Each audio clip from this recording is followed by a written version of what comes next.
O'tgan darsni qaytarib olamiz bolalar. 70-75. O'g'illar 5x ikkita gul tashlaylik, ustozimni sochini kalga olaman. Davay o'g'illar, davay. Bo'lmaydi.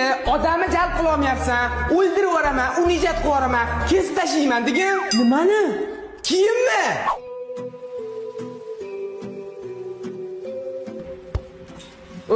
Shu holingizda bizga dars o'tasizmi? Oyoq yurmaydi degani, dars o'ta olmaydi degani emas u. Ustozlarning aybi yo'q-ku. Dars o'tish uchun yurishni bilish kerak. Nogiron. Sanat, ha?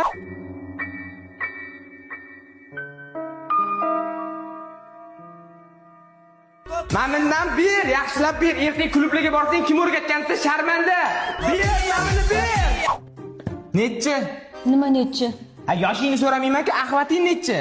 3 million? 3 million sharmanda davlat arbobi mobiloloni ahvati necha edi o'sha paytda? Uyga vasf bermaydi. Chingiz bobomizning gaplarini yodlab kelish. Boshla. Ustoz, kitob o'qib uxlab qolman. Mana masalaga necha marta aytganman, vaqtingni bekorchi narsalarga ishlatmang deganman. Chingiz bobomiz nima deganlar bilasanmi? Nima degandilar? Mana qara, urg'u bilan yaxshilab, aksent bilan ayt. Mo'nzachilar, shu yerdamisizlar? O'xshamayapti. Mana o'tgan darsni yana bitta takrorlaymiz. Yaxshilab eshit. Siniki siyman.